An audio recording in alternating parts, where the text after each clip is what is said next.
welcome to Would I Lie to You at Christmas, a very special edition filled with festive fibs. On Lee Mack's team tonight, a man who knows all about the story of Christ as they were at school together. It's comedy legend Barry Cryer. And a comedian and actor who lists among his hobbies cricket, fly fishing and tea tasting. We've had him flown all the way here from 1953. From Rev, it's Miles Jupp. On David Mitchell's team tonight, forget 10 lords a-leaping or 7 swans a-swimming. We'd prefer 1 Miranda a-falling. It's Miranda Hart. And he's the comedy actor who does episodes of episodes with his friend who was in Friends. It's Stephen Mangan. So, let's begin with round 1, Home Truths, where our panellists read out a statement from the card in front of them. Now, to make things harder, they've never seen the card before, so they've got no idea what they'll be faced with. And it's up to the opposing team to sort the fact from the fiction. And Stephen Mangan is first up. Stephen, off you go. One Christmas, my wife bought me a dog. Rather than think up a name for it, I took him for a walk in a cemetery and named him after the first gravestone he showed an interest in. Well, that's lovely and festive, isn't it? Please, team. What was on the initial gravestone? John Samuels. John Samuels. So your dog is called John Samuels? Dog is called John Samuels. And this... He's a Bedlington Terrier. They're sort of, do you know, they've got curly hair. Was it chosen, the curly-haired dog, for any specific reason, Stephen? No, I can't think of a reason why I'd choose a curly-haired dog. This dog, has he got big gnashes? Lee, I'm not sure where this is going. It's Christmas. It's Christmas. Oh, yeah, sorry. This dog, has he got big gnashes? Happy Christmas. What time of day do you tend to walk your dog in cemeteries, Stephen? Well, he was only a puppy, so I was actually carrying him, so it wasn't really a walk. So how did he show interest if you were carrying him? Did he leap from your arms? He wagged his tail. Wagged his tail. And up until that point, he hadn't wagged his tail. OK. He'd had a really miserable Christmas. He'd had a miserable walk or carrying, everything. Here's the story. I'd asked my wife, if you're watching this, to cover John Samuel's ears. We told him it was the one he showed an interest in, but we'd, or his ears covered, had secretly decided it was going to be the first one inside the gate. He thinks it's because he wagged his tail, but actually it was the first... He thinks it's because he wagged his tail. Yeah. Think about what you're saying, Steve. Have you had a chat with him? Wait till he finds out he was adopted. He's going to... Tell us about the lovely, heartwarming scenario on Christmas morning when Mrs. Mangan whipped out a puppy for you. I mean, was it...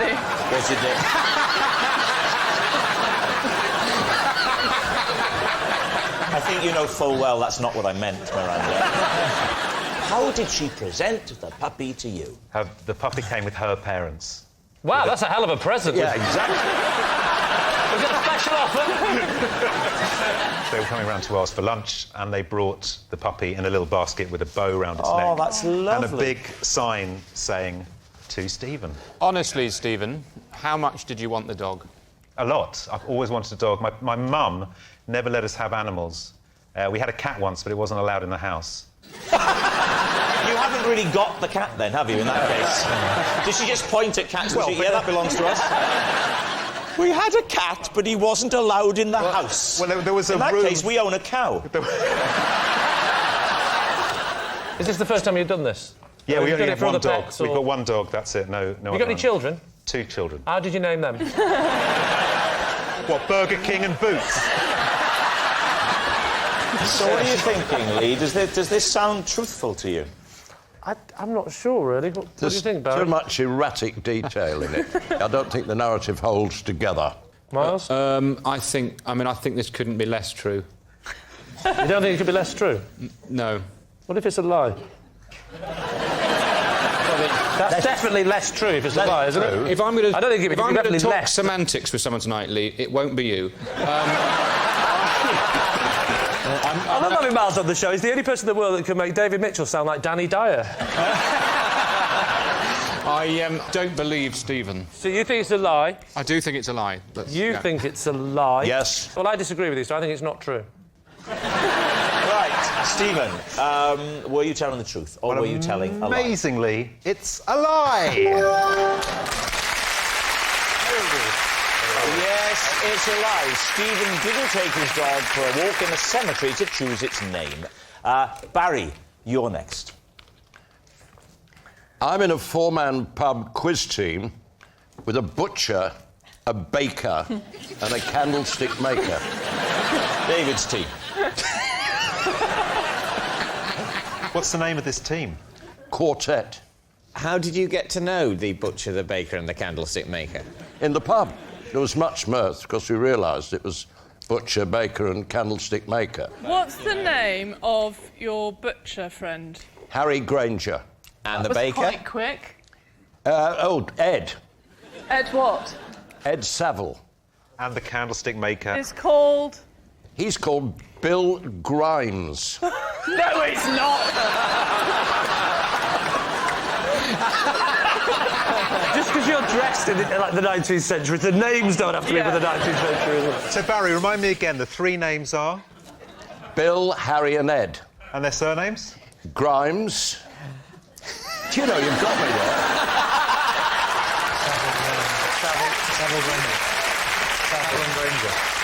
OK, next question. Granger. Have the visitors been? They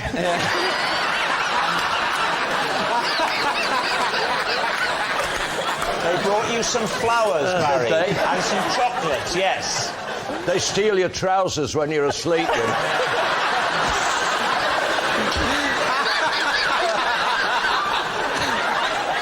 So what do you think, then, David? What do you think, Miranda? I don't know.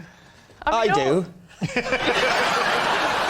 I think it's completely and utter untrue. Codswallop. Codswallop. So what are you going to say, David? Well, I think we'll say it's a lie. I think it's a lie. Yes. Oh, dear, dear, dear. Barry, truth or lie? It was.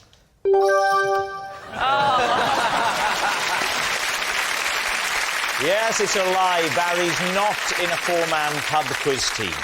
Miles, you're next. Every morning, I eat one of those mini multi-pack cereals, but to save time and washing up, I pour the milk straight into the packet. David's team. One of the mini variety pack cereals. That's right, yes. Yeah. Are you often in a rush of a morning? Why are you needing to save time, please? What I don't enjoy doing is washing up, and I've taken a sort of stand. I bought a dishwasher, and my wife doesn't like dishwashers, so she insists that I wash everything up. Wow. What is it about dishwashers that Mrs. Jupp objects to? Yeah. She objects to the noise. She objects Oh, they're to so They are very noisy, noisy. aren't they? Yeah. It's like a pneumatic drill in the corner of the kitchen. If you have a problem with some of my wife's opinions, you must take this up with her, Rob. I'm not... She objects to the rise of the machines.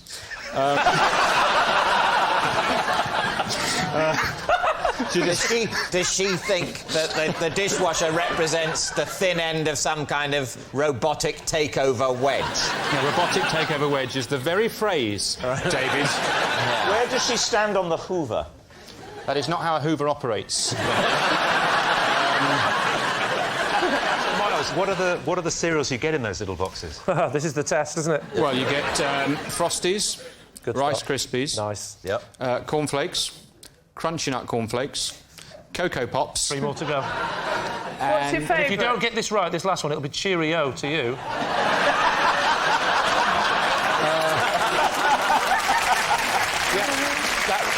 That reminds me.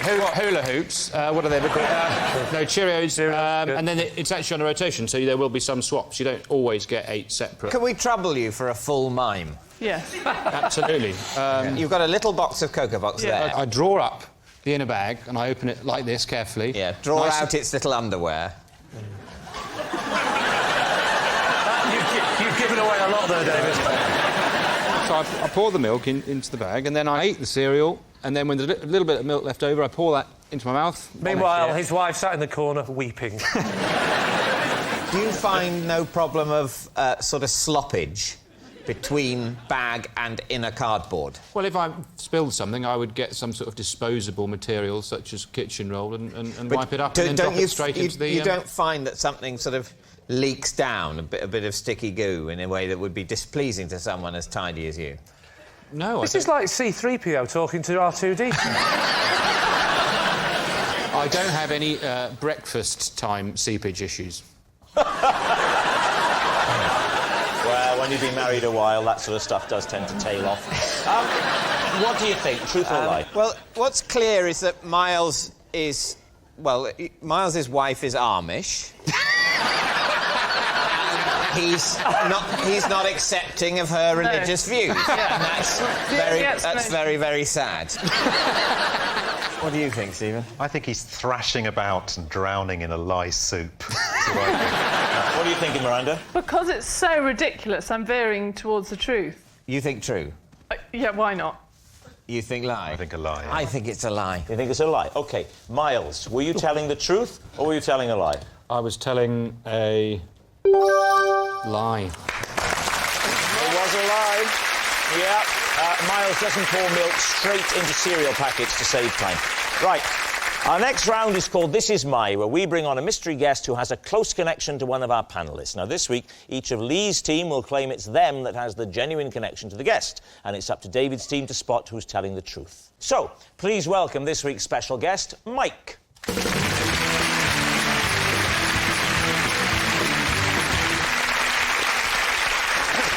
So, Barry, what is Mike to you? This is Mike, who is one of the 3 kings who came to visit me at Christmas.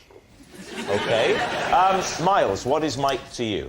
This is Mike. We were once told off by our neighbour because our snowman was using up too much snow.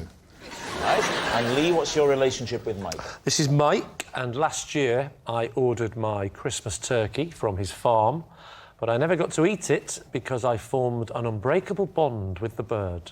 So there we have it. Barry's Christmas king, Miles's fellow snow hog, or Lee's turkey trader.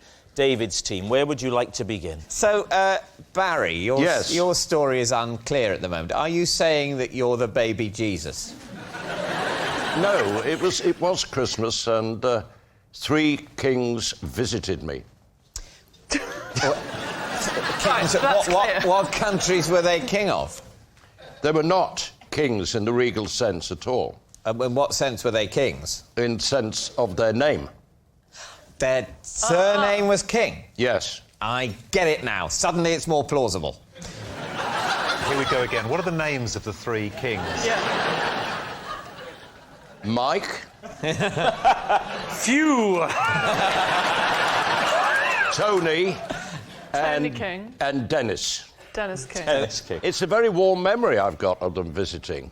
I was in hospital. They visited you in hospital? Yes. Can we ask the nature of your hospital visit, or is that too personal a question? Oh, there might be people eating and watching this. There won't be anyone watching it, but there might be people eating. I was bandaged up extensively. Like a mummy? I was. That's true. You were bandaged all over? Yes. But you don't think it appropriate to say why? Well, if you insist. I didn't Yes, use we it. do. Eczema. Oh. Happy Christmas time. Happy Christmas time. Happy Xmas.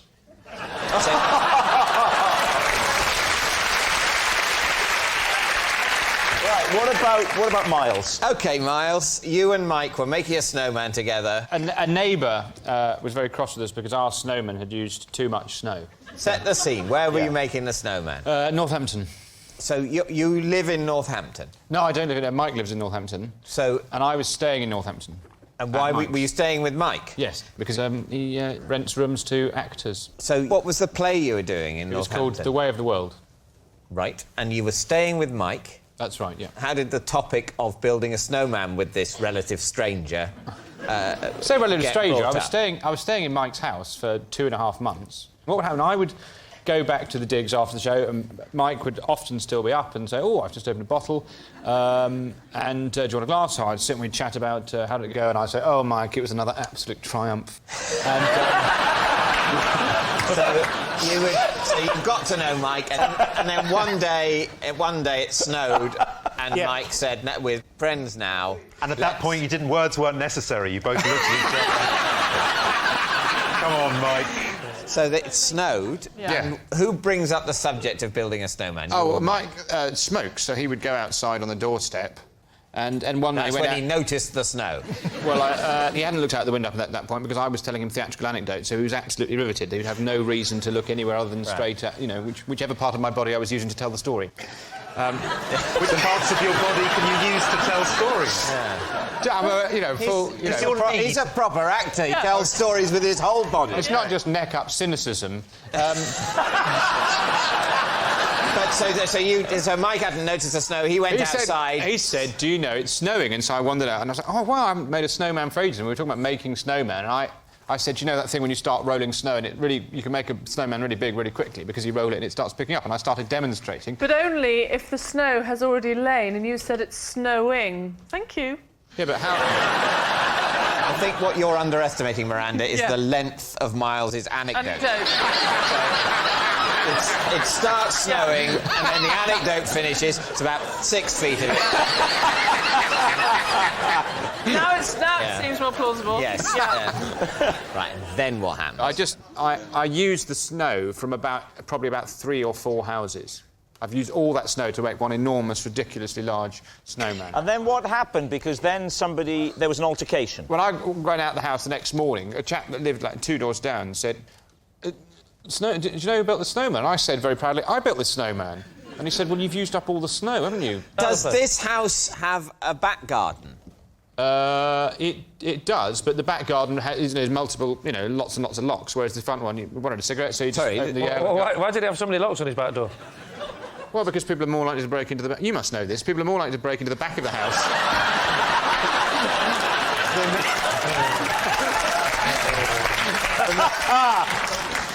than the front, yeah. Now then, Lee's story. Lee and your bird. Mike sold you a turkey, is that right? No, I went to his farm to choose a turkey, but I never got to eat it because I formed an unbreakable bond with that bird. And it's here tonight?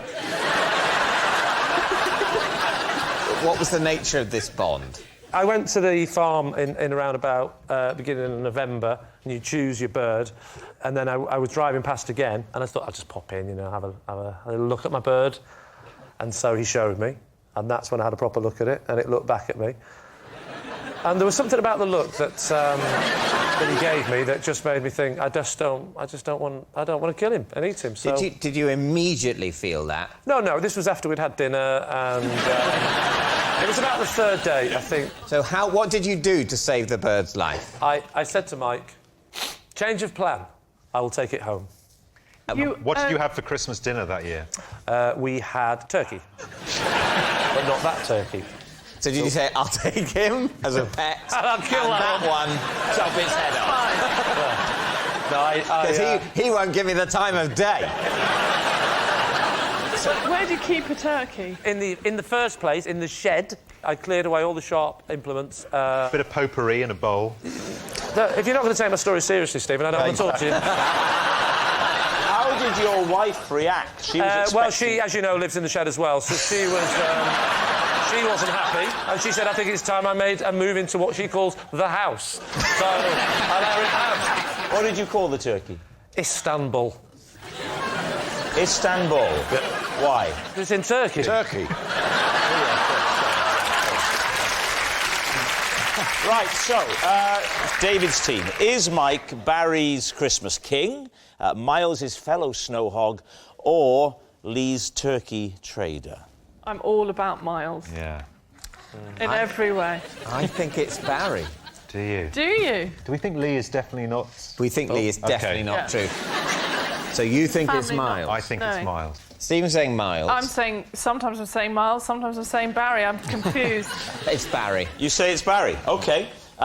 Mike, would you please reveal your true identity? Yeah, I'm the Mike King with the 3 kings who visited Barry on Christmas Day.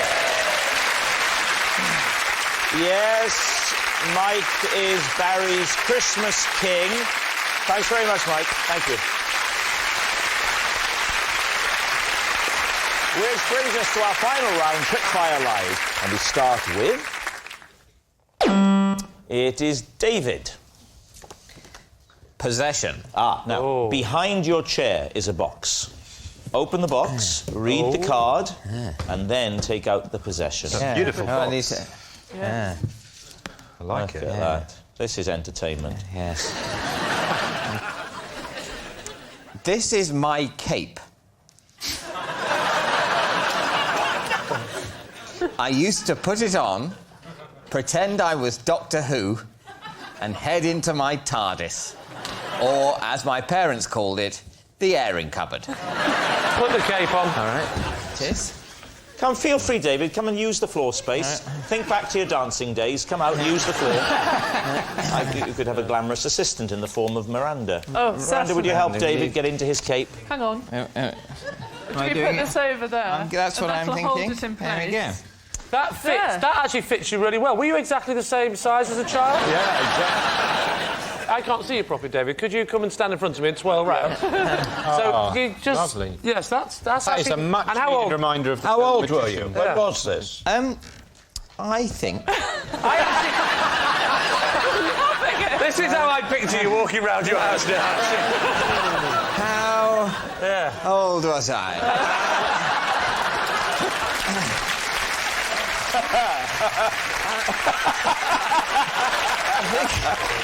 I think at the time I was first given this cape, I think I was about maybe 10? 10? In that cape?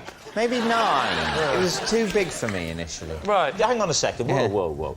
When you were 9, so to give us an idea of the height, go down, just go give us knees, and we'll see how much it would have dragged. So that would have been you as... Hang on, it's Can I have rock. your shoes for a second? Rocking. Can I take this off? What are you doing? Well, your shoes. Oh, I see. Right, Give sorry, an yes, idea yeah. how you might have looked in those days. Yeah. This is how the police do sort of ageing profiling, don't Yes. they? What would he have looked like a few years Just ago? get yourself on. Hang on, this one's There we go. It'll be...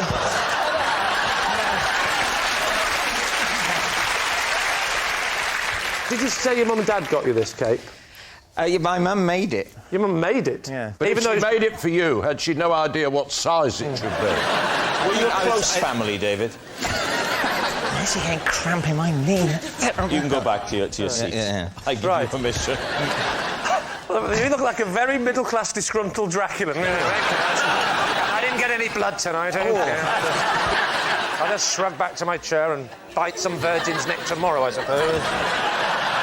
So what do you think, Lee? Is it the truth or is it a lie? What do you think, Barry? Not a shred of truth. You don't think? I think it could be true. It sounds incredibly likely. In fact, I'd be surprised. I'd be surprised if this is a habit that's actually finished. I imagine he's... So Barry says a lie. I'm the odd one out here, aren't I? You say true. I hope it's true. I think it's lovely. I think it's lovely as well, so I'll say it's true. You're going to say true. All right. David, truth or lie? It is, of course, true. Yes, it's true. David used to wear his cape and pretend he was Doctor Who.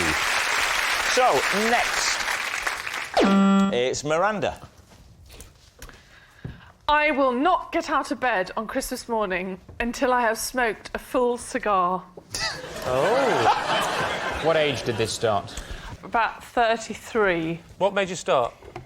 Well, when I was giving up smoking, I smoked those thin cigars. I thought, well, that's not really smoking. And then when I properly gave up smoking, I thought this should just be... It was a Christmas and birthday treat. How long does it take you to smoke the cigar? About 6 months. And then start on the birthday one. Always got one on the go, but great to have given up smoking. Do you smoke the whole cigar? Smoked the whole cigar. And how long does that take? A couple of hours. That's a lot of puffing. You're still in bed?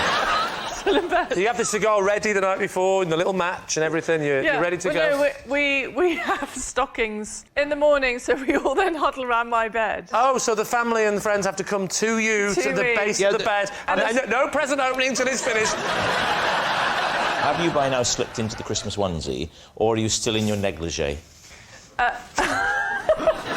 Negligee. Yeah, we're all imagining, because there's nothing more arousing than a woman lying down and smoking a big fat cigar. Yeah, exactly. I prefer a Woodbine girl myself. Merry Christmas, Lee. Can't get out of bed till this is finished.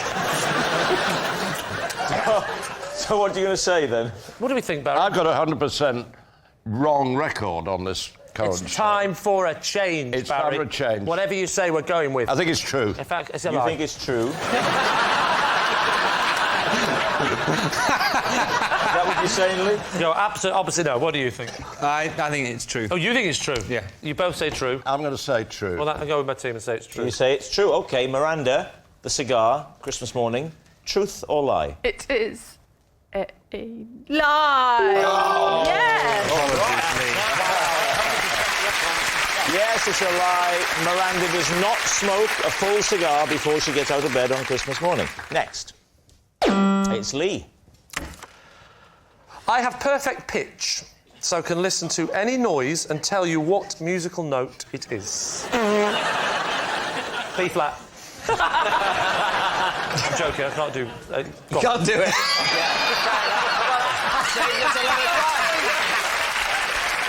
So can you sing us a G? I can't sing. I can listen to a note and tell you what pitch it is, but I'm not actually very good at... Are you upset? What was that? Do it again.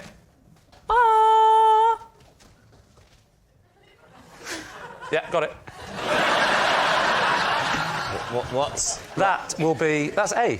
So when did you discover you could do this? About 30 seconds ago.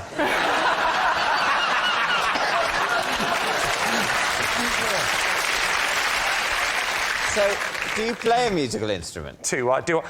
No. So Yes, I do play musical instruments. What do you play? I play guitar, triangle... Well, you know what, Lee? It's funny you should mention a triangle because... Yeah. Ah, the triangle. You tell me what this is. Ooh, that is out of tune. Do it again. One more time, louder. Oh. I'll do it in a minute. I'm just going to serve this customer.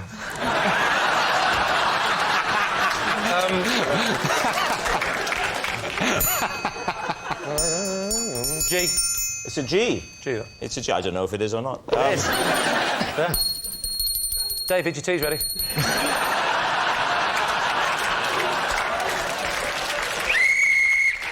that the end of the game? Yes.